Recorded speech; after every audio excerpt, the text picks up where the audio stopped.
Just a pleasure for me to be here today to speak to all of you. Look forward to addressing your questions and showing the technology. I would like to begin by giving you just a few words of introduction of myself and our company. I am blind and have been blind all my life.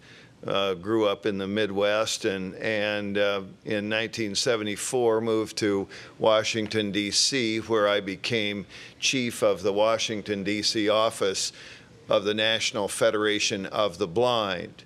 The National Federation of the Blind is the world's largest organization of blind people, and we often say that "of" is really the most important word in our name, because that organization is directed by blind people. All of its leaders and the vast majority of its members are blind people. And I was honored to work for the National Federation of the Blind for 34 years. Early in that career, I guess it was a year or so after the time that I took over as chief of the Washington office, I met a young man who rides very high in the saddle in the technology world, and that's Ray Kurzweil. Ray has invented many things, but many technologies that that affect the lives of blind and disabled people. And we're going to be talking about that technology today. Ray Kurzweil came into my office in Washington in, I believe, late March, early April of 1975, so roughly 33 years ago right now, and said he had invented a reading machine. Now, this was pretty phenomenal because, we didn't have desktop computers at that point in time. Computers were devices that institutions had. They occupied large rooms and in some cases whole buildings. We weren't used to thinking of a person using a computer to perform a single task. Well, he had devised a computer that was dedicated to serving as a reading machine for blind people. He also had invented a flatbed scanner to work with this computer, and he had invented the text-to-speech translation technology that was necessary to acquire visual images and process those images into full-word, ordinary English speech. So this was truly phenomenal. I was thrilled to have the opportunity to address the possibility that blind people would be having a device, an electronic device that could read anytime, almost anything that was in ordinary print, because otherwise we're very, very dependent on somebody else to read to us. I would say that for me as a blind person, if I could name any particular thing that the fact that you can't do it because you can't see, it would be not being able to read things that are in print. That would be the major disability, if you were. Otherwise, we can't drive, and we're working on both of those problems nowadays, to both be able to read things and to actually operate vehicles.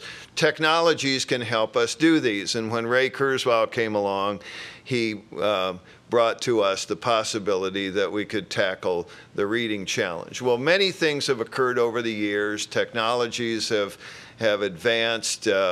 Things are smaller and less expensive than they were then. The first reading machines, we agreed to purchase 6 of the pre-production models of what at that time was called the Kurzweil reading machine. And they were about the size of an apartment-sized dishwasher, I would say, or a washing machine. And the scanner was on the top, and the computer was in a large box below it. this device actually did do what it promised to do, although it took it a while to do it. You would put a piece of paper down on a glass plate, and the camera would cycle under the glass and look at the document, much like operating a Xerox machine, I guess you would say.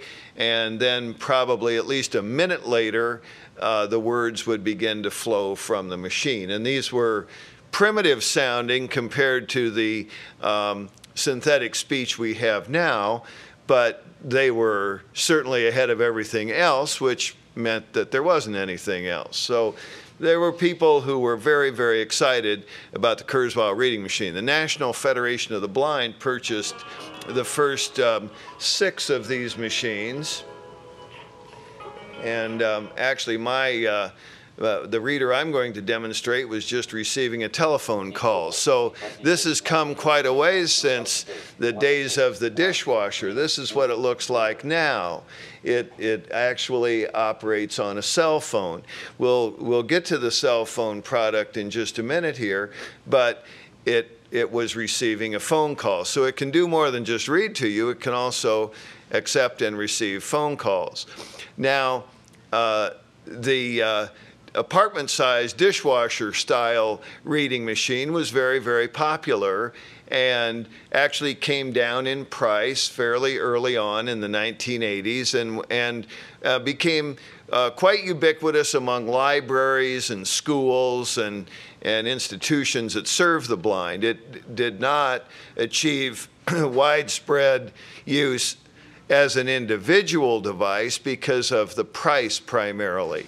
But over the time, that too dropped, and the Kurzweil, what's now called the Kurzweil 1000, which is technology that does the same thing and much, much better than the device of the 1970s. The Kurzweil 1000 is software that runs on a PC. So by the mid-1990s, when we all started to have personal computers, Ray Kurzweil started another company called Kurzweil Computer Products to bring a product to market which would run on a standard scanner. Scanners are very popular now, and of course desktop PCs are widely available, and laptops and so forth. So it was possible to have a reading machine in a form factor that was far smaller than the original device, and a reading machine that would also perform other technology functions such as word processing and access to the internet and email and so on and so forth.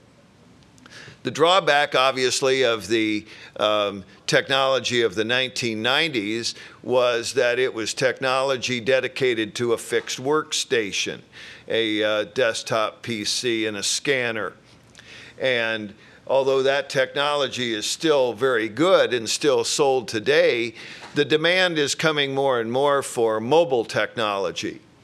In 2002, Ray Kurzweil and the National Federation of the Blind teamed up to enter the next era in the development of reading technology for the blind, and that is the mobile reader. We undertook this task even though the hardware to create the mobile reader didn't really exist. There was no small computer with enough power. There was no digital camera with enough resolution and enough flash capacity to do what we needed to do for a mobile reader. But Ray Kurzweil is a great predictor of the evolution of technology, and we asked him, well, how long do you think it will take until we actually do have a small computer and digital camera that we will be able to use? Of course, we would have to design the software. He said, well, he thought it'd take about 4 years, and we said, well, how long do you think it would take to design the software for this? Probably about 4 years. So this coincidence of developments came together, and in July 2006, we launched the first truly portable reading machine for the blind, and I'm holding that in my hand. This is called the Kurzweil National Federation of the Blind Reader. It combines a PDA and a digital camera, and you see here on the side, this is the PDA portion. It's the flat, large piece. This is actually the screen of the PDA, although it doesn't perform any function during the program, but that is the screen. These are the keys of the PDA, and then the digital camera is this piece, the smaller rectangular piece at the bottom of the unit. And it's used just by pointing down at, whether it's down or sideways, whatever direction it is. The camera needs to point at the document, and the picture is taken using the down arrow of the PDA in the program. It is possible to view a somewhat dim image of the target document through the screen of the PDA, provided you can see enough to do that. Most people don't use that. We call that the viewfinder mode, and it is available. Actually, this reader is a very excellent reader. It's the first reader that's truly portable, but we kind of say, although it is portable and it is certainly handheld, it's not really pocket-sized. You could probably put it in your pocket, but it might make a fashion statement that you weren't exactly hoping to make. So it's probably not pocket-sized. People who have purchased these obviously take them wherever they go and use them throughout the day. I should mention that the PDA functions of this reader are disabled for the purposes of this program, and so although this is a fully functioning PDA in this reader, when the reader is engaged, the PDA is dedicated to providing the computer services that the reading machine needs. It's the processor for the unit. The digital camera is set on a remote mode and is not available for use as a standard digital camera. It is communicating with the PDA, and the PDA is controlling the camera. I should mention that this is a 5-megapixel digital camera with a xenon flash, and those criteria are really quite essential for adequate performance as a reading machine. But I guess I would describe the performance of this device as exceeding our expectations. It does a wonderful job of capturing text. Notice I didn't say scanning, because we aren't performing the functions of a scanner here. We are capturing text. We're taking a digital image of anything in print, and the program is looking for text. As a matter of fact, it's looking for text to such a degree that lines or dots on a background could be interpreted as text, and the reader will work hard to find them. So I often carry a dark background with me that's a flat background. I'll show that in a moment as we demonstrate the mobile. We started selling the Kurzweil National Federation of the Blind Reader to the public market, primarily blind people, some people with learning disabilities, and that occurred in July 2006. At that time, I was still involved working at the National Federation of the Blind in Baltimore, Maryland, and I had the privilege of leading a very large-scale beta test of this device. Imagine putting out 400 units of something to be beta tested.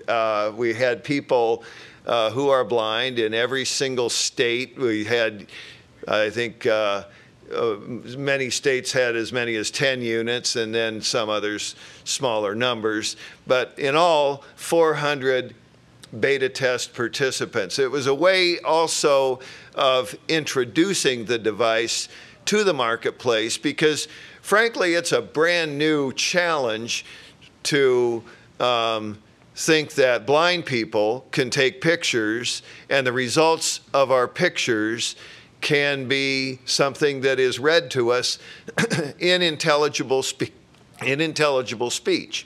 Well, that's what we did. So we had a large-scale beta test. It was very, very successful. We launched the product in July of 2006.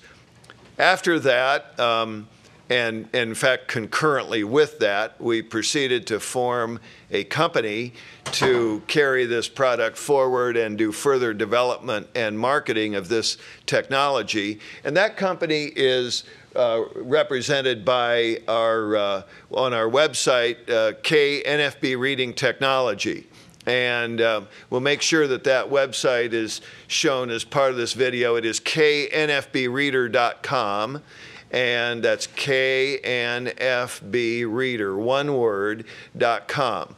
And you can check us out on the internet and take a look at our technologies. We still sell the Kurzweil National Federation of the Blind Reader, but to a very large degree, the hardware is now something that, you know, this hardware lasts, it has a very long useful life if you're using it, but it is not marketed for much longer than about 18 months at a time. So we would have to be moving from platform to platform to platform very rapidly. To avoid that, we knew all along that we would have to get onto another platform that we could accommodate to as the changes come along. And that platform is the cell phone. This is the cell phone that rang a while ago. And this is called the KNFB Reader Mobile. The KNFB Reader Mobile was first announced to the public on January 28th, 2008. So this is really brand new technology that we have here. This is running on a Nokia N82. That's a Nokia N82 cell phone. And at present, this is the only cell phone that will really run this reader. It has let me be accurate and say that the processor of quite a number of cell phones that are Symbian will run this reader, but the cell phones do not have the camera characteristics that we need. And I mentioned two of them. We need at least 5 megapixels of resolution, and we need a xenon flash. And we also need to have adequate control over the camera speed and such. I'm sure there are engineering details about that I don't begin to understand, but the point I want to have understood is that we cannot install this technology simply on just about any old cell phone on the market. There is no other currently that will serve adequately for the purposes of the KNFB Reader Mobile. We believe there will be, but as we speak today, there is not. Now, we might as well demonstrate the KNFB Reader Mobile rather than me just talking about it. But so basically we've gone from a washing machine size to a desktop PC and scanner to the Kurzweil National Federation of the Blind Reader and now the mobile. So this technology is totally progressing in the way that many technologies do. It's also coming down in price.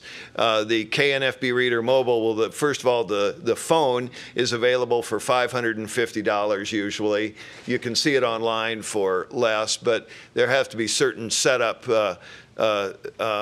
procedures done to get it to work. So generally, it's available through our dealers. And again, you can look on the website of the KNFBreader.com and see that we have a how to purchase page, and you can find a dealer all across the United States. We have a network of over 40 dealers that sell the KNFB Reader Mobile, as well as the Kurzweil National Federation of the Blind Reader. So I'll demonstrate this device and show you how it's going to work. I'll step over here to the podium, and I have in front of me, I mentioned that I use a backdrop.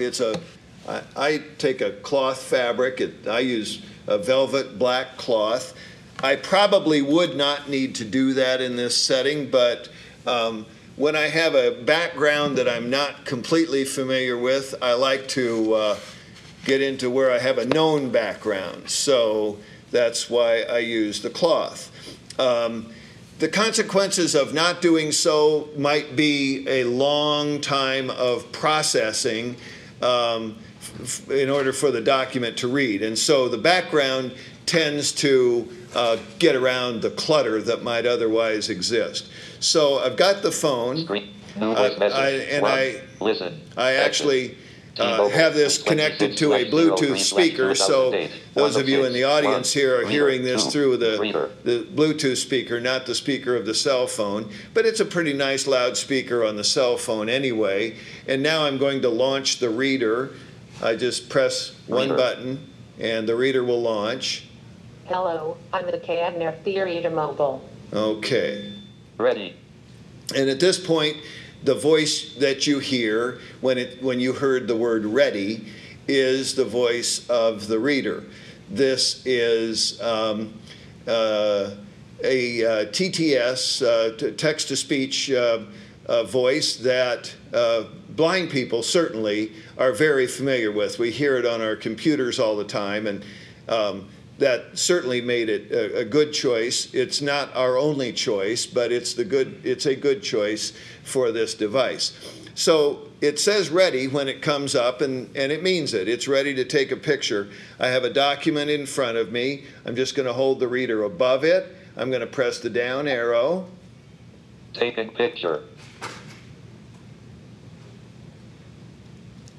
The picture snapped, and I can move the reader. Picture and books, articles and labels format.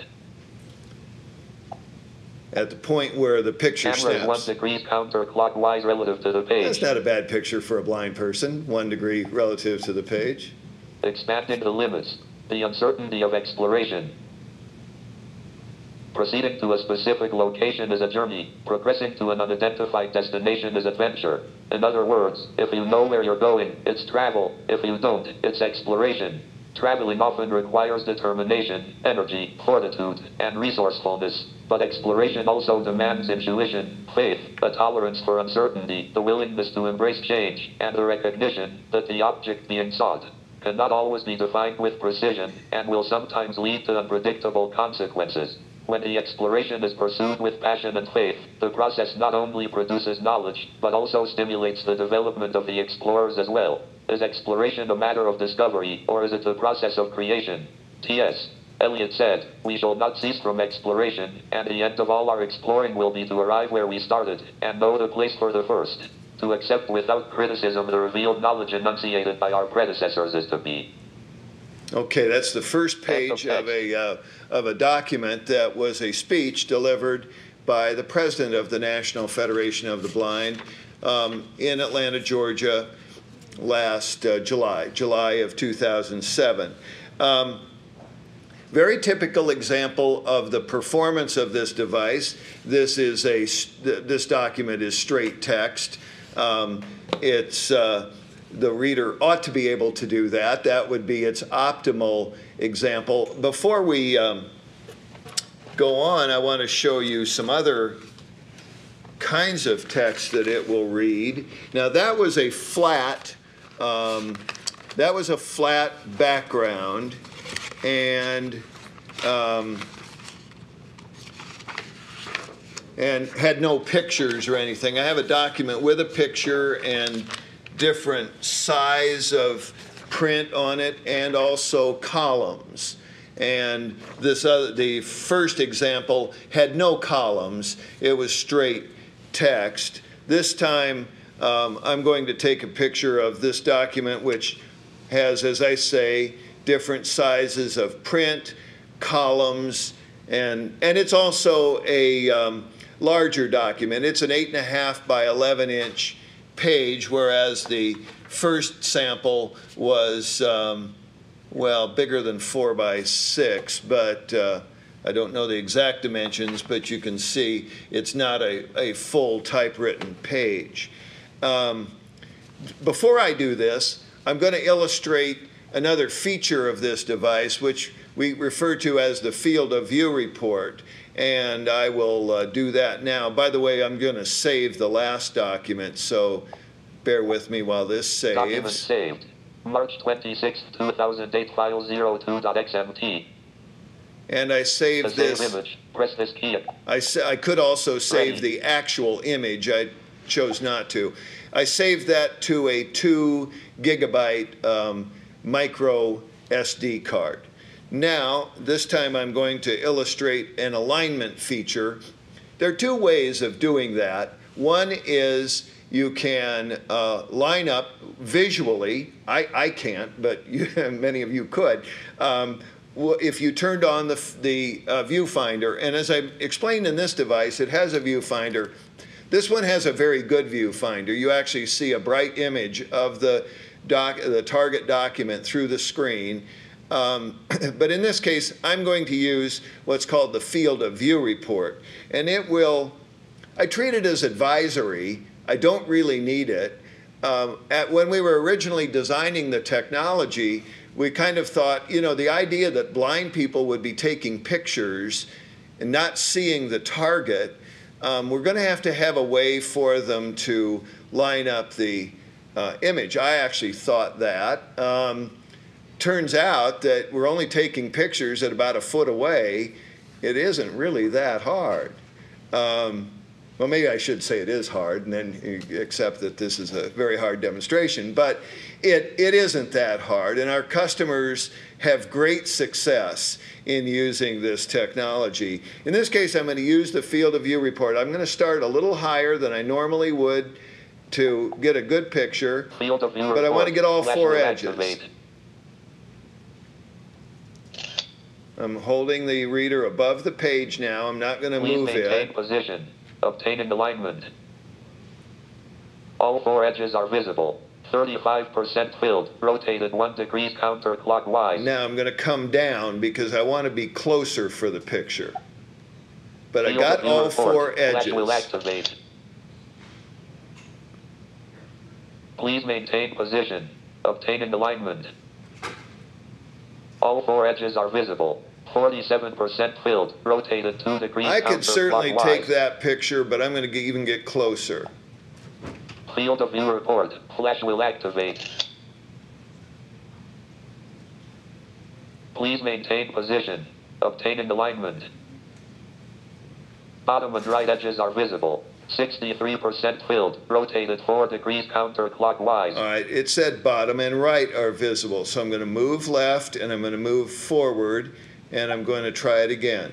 Field of view report. Flash will activate.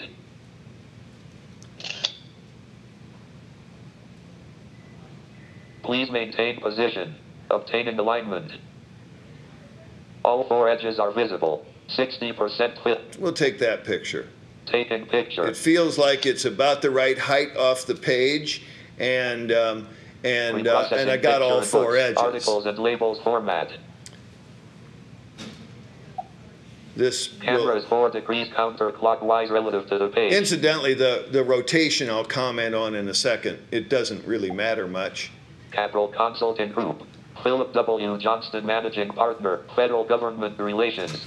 Philip W. Johnston is a principal of Capital Consulting Group and also the founder and president of the Healthcare Public Affairs Consulting firm, Philip W. Johnston Associates. Phil consults on complex public affairs and government relations issues from his firm's offices in Boston and Washington, D.C. Phil has more than 30 years of experience in the public sector, elected to the state legislature 5 times, and having served as a cabinet member under Governor Dukakis and regional administrator under President Clinton. Phil brings with him strong understanding of both the state and federal government. Phil was appointed by President William Jefferson Clinton to serve as the New England director for the U.S. Okay, well, that's a guy's bio sheet. Does the kind of work I used to do. So, but the point of this is the columns and the other, the picture, the other extraneous things that are on this page. I've had far more complicated pages with pictures galore, and yet the reader does a nice job of working its way around the pictures and just reading the captions. And actually, I wouldn't even know the pictures were there. The next example is glossy. It's one thing to think that you can read a flat image, which my previous two images have been. This is glossy. I don't think you can get any glossier. It also has different sizes of print. I think there are also columns on this, although I forget. Now, so I cancel out of the previous document. Speaking canceled. And by the way, the reason for canceling out of the previous document is I can't take the next picture until I do. But the other point being that while I have an active document on the reader, I can manipulate through the document by line, by word, by sentence, by character, by paragraph, by word, I guess I said. So I have the ability to navigate through the document and now I've canceled out so I can take the next picture. Now this one being a glossy image, and I'm just going to use the point and shoot method this time rather than the field of view. Taking picture. Okay, and reprocessing picture and books, articles and labels format. Camera is 0 degrees clockwise relative to the page. Amen. I said it wasn't. Hotels and resorts. We hear you. Carolyn Sylvester, Resident Way.w. We've always reacted to your suggestions, what you like and what you don't like. So don't be surprised that we are making improvements to enhance your future stays. Beginning later this year, WLAD will be reinventing our guest rooms to include new carpeting, new wall covering, new desk chairs, new relaxing chairs, and ottomans, new curtains, new... Okay, that's a hotel I stay at customarily in Boston. Now, and they've refurbished. Glossy image, few words garbled. Don't think it's because of the glossy image. We place filters over the lens and over the flash. These are called polarizers. Want to say about the instances where the reader doesn't read or the synthesizer doesn't give you what you understand as a normal human word. This is okay. We're often not going for letter perfect here. We're not actually doing this to translate a book well, we might be doing it to read a book, but we're not doing it for a commercial purpose. It's an individual picture that's being taken to read, and a certain level of inaccuracy is something that you get used to. I certainly get used to it on the internet because our screen readers that speak what the screen sees don't always, they give you internet gibberish a lot of times and not normal words.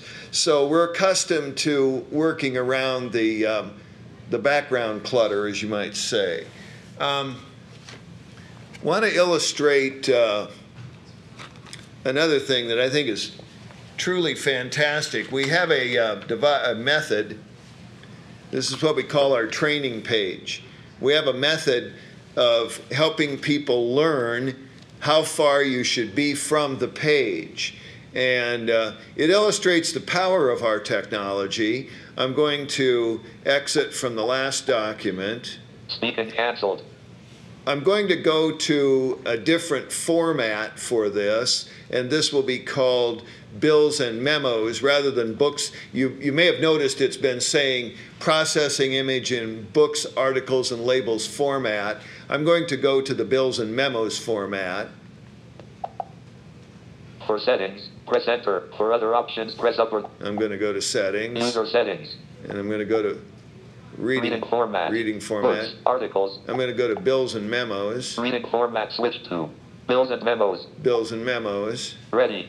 And now, what I'm going to do this time is I'm going to take a picture of this document that I said is helpful in showing you how to line up a picture, and it will give me some interesting information.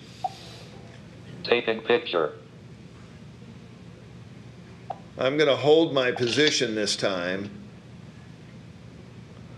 Pre-processing picture in bills and memos format. Camera is 87 degrees counterclockwise relative to the page. Training page detected. Processing information. The reader is 12.3 inches above the page, 1.0 inches right and 0.9 inches back off center. For best results, lower the reader 2 inches. Move 1 inch to the left and 1 inch forward. 1 inch to the left and 1 inch forward. Okay, let's try it again.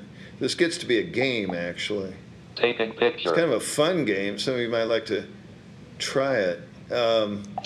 I get addicted to getting the correct reader Processing picture in bills and memos format. Camera is 1 degrees clockwise relative to the page.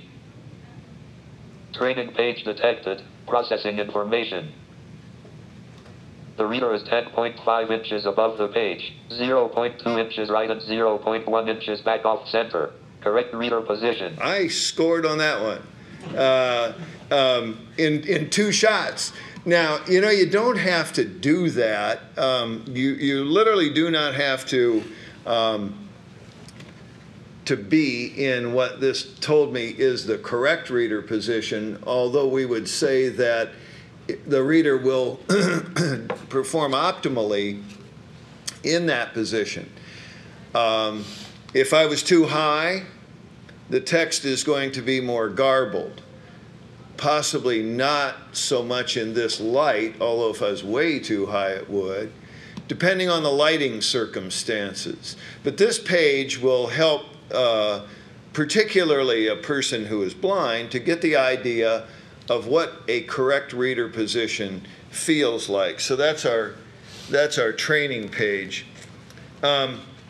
Speaking of results that might actually be a little garbled, this is my last sample. Yeah, you think it'll read this? We're going to try it.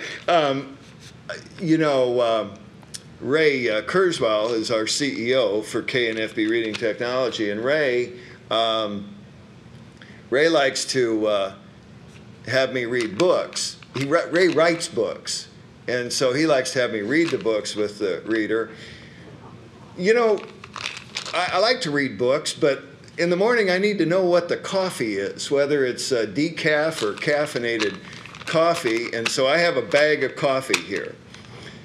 This is often the first picture I take in the morning if I'm staying in a hotel, and I'm going to take this picture. Now, I'm going to switch this back to books, articles, and labels. User settings. And press up or down to. We're going to go Reading format. Books. Reading format switch to books, article. Okay. All Ready. right. And we'll take this picture. Taking picture. Okay, picture snapped. Pre-processing picture in books, articles, and labels format. Camera is 5 degrees counterclockwise relative to the page.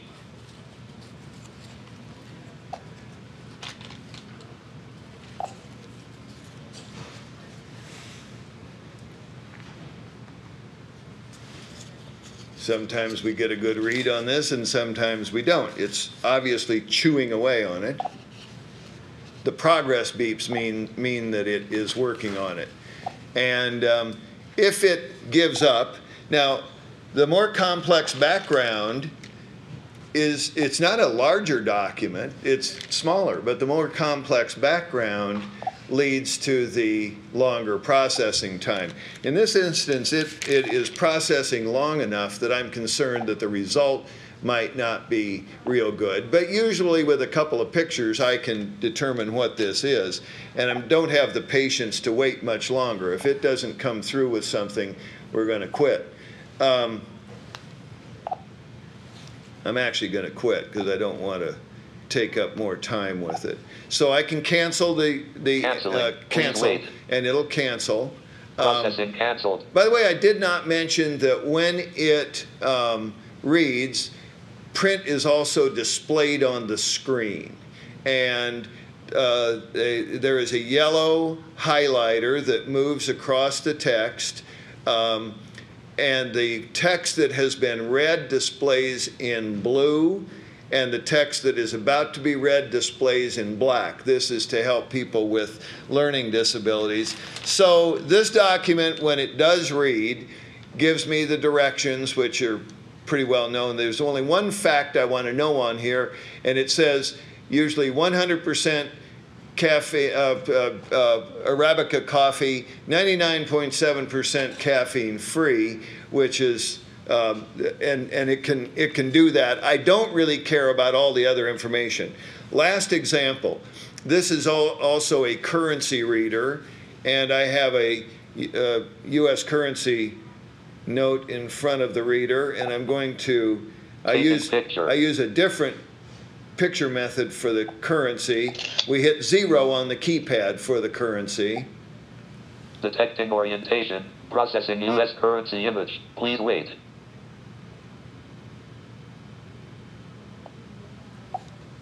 $10. Okay, now I'm going to, I can do more with that. I know it's a 10, so now I can find out its orientation.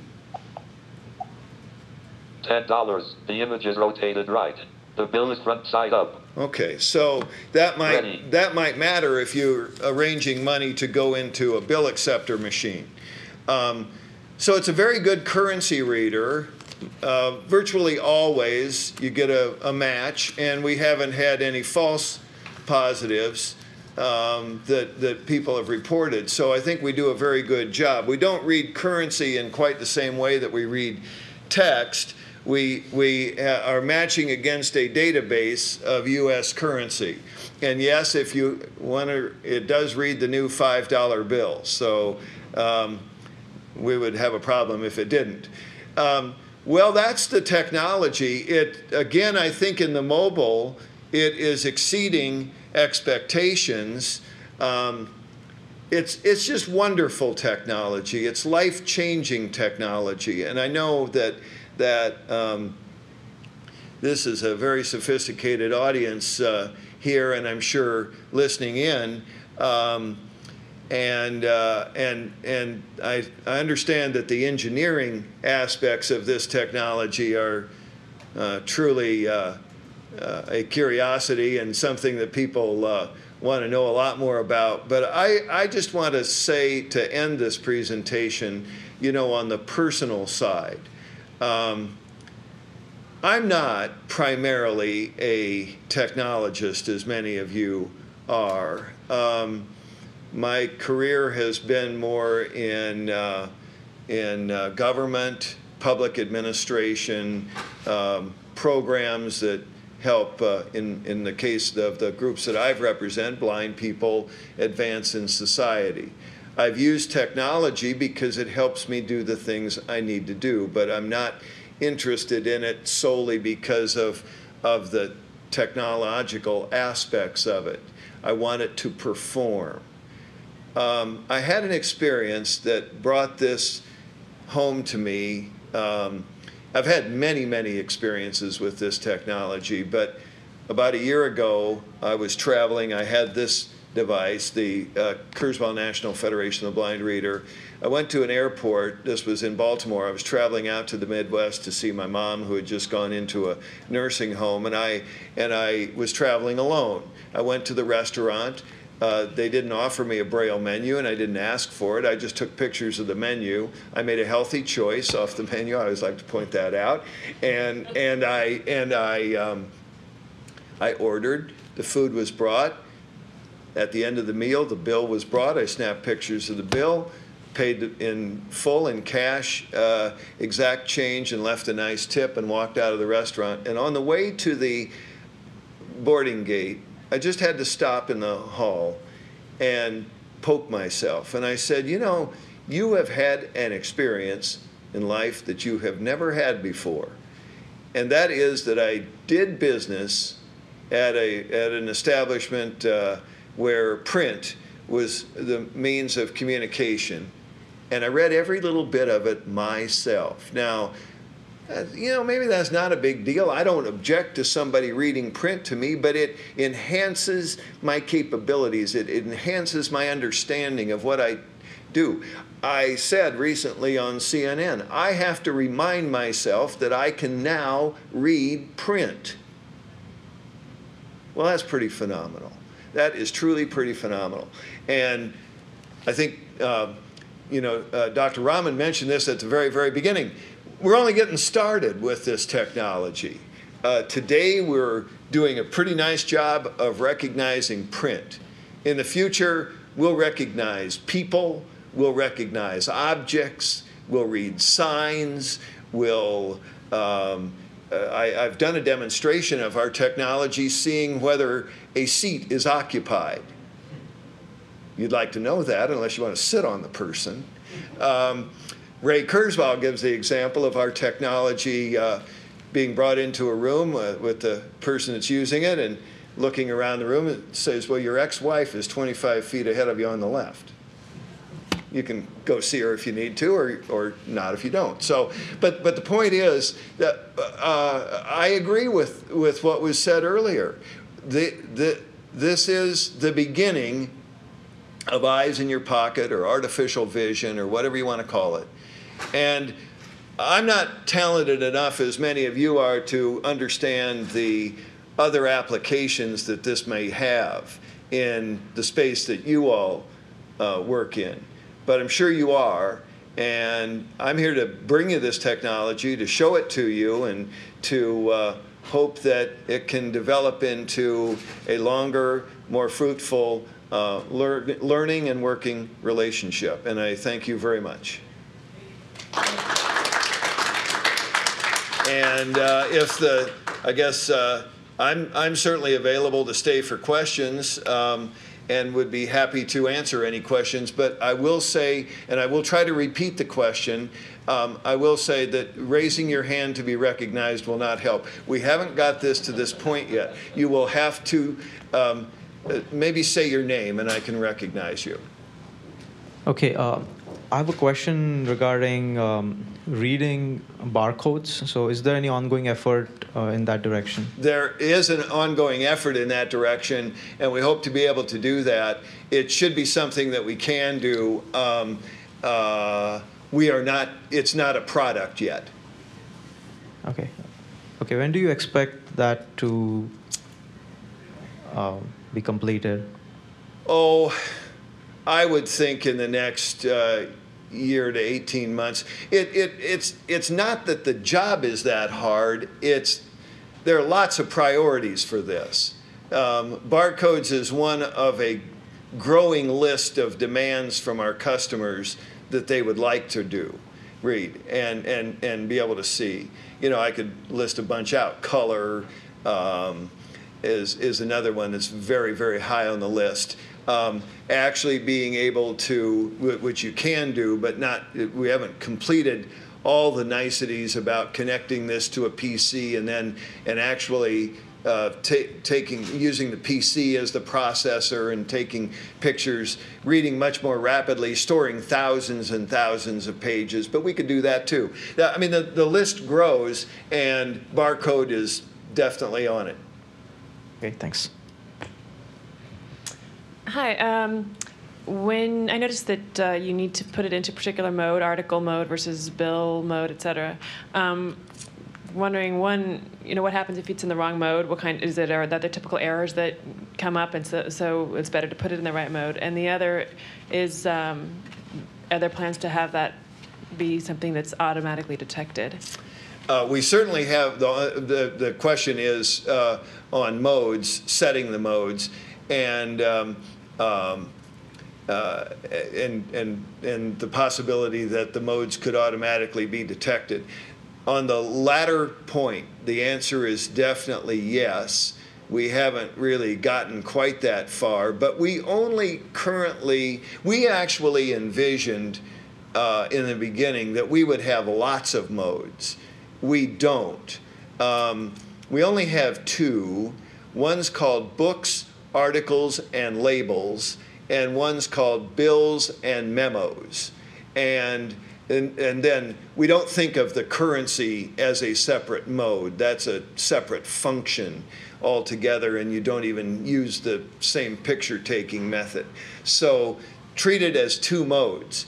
The distinction between these modes is books, articles, and labels recognizes curvature, such as you would have where the print letters are close to the spine of a book and somewhat curved, or even on a product label around a can or a bottle where there's curvature. Now, there are limits to how much curvature we can handle, but we use books, articles, and labels for this. The other thing about books, articles, and labels is it recognizes columns. And so I would refer to books, articles, and labels as our most robust format. The other one is bills and memos. I don't think our engineers would like this, but I would call this our most crude format. It reads across a page, it ignores the columns, and you may want this for a spreadsheet. Now, will we ever be intelligent enough to know that in this instance, you definitely want to read across rather than defaulting to the column format? We might. That would be a question beyond me. We have certainly discussed that, but I would say that our strategy has been to limit the number of formats rather than expanding them. I see. Thank you. Yes. Next question.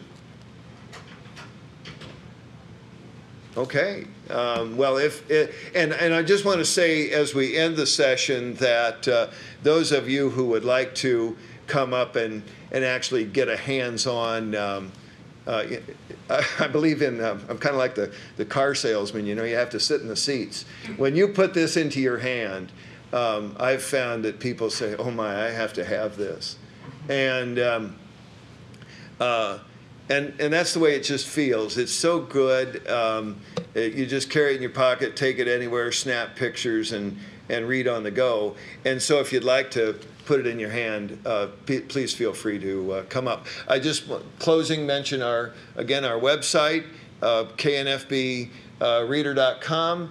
Obviously our how to purchase page. We download software directly from the page onto our readers. The software has to be activated for the particular reader, obviously, and the polarizers have to be installed on the reader to make it work.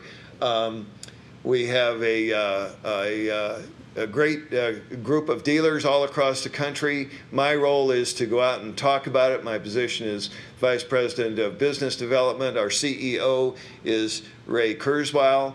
Our corporate offices are in Wellesley Hills, Massachusetts. And other than that, we're everywhere letting people know about our product and the wonderful things it does. And thank you very much for your attention.